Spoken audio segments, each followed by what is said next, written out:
जीने के लिए पैसों का होना ज़रूरी है, पढ़ने के लिए किताबों का होना ज़रूरी है, लिखने के लिए पेन का होना ज़रूरी है। इन जुमलों में हम कह रहे हैं होना ज़रूरी है, यानी हर सेंटेंस में होना ज़रूरी है, कॉमन मुश्तरक है जो बार बार रिपीट हो रहा है हर सेंटेंस में। इसके लिए आपको यूज़ करना होगा इंग्लिश में there has to B.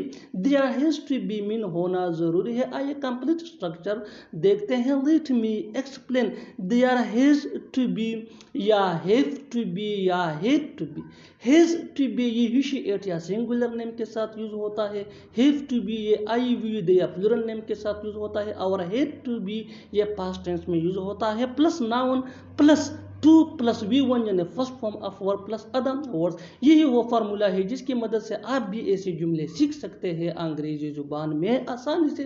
That can be really helpful for you. आगे डिटेल से समझाता हूँ मिसालों से। Here are some example for better understanding, so watch this video till to end. जीने के लिए पैसों का होना ज़रूरी है। There has to be money to live. There has to be money to live. पढ़ने के लिए किताबों का होना ज़रूरी है। There have to be books to read. There have to be books to read. लिखने के लिए पेन का होना ज़रूरी है। There has to be pen to write. There has to be pen to right.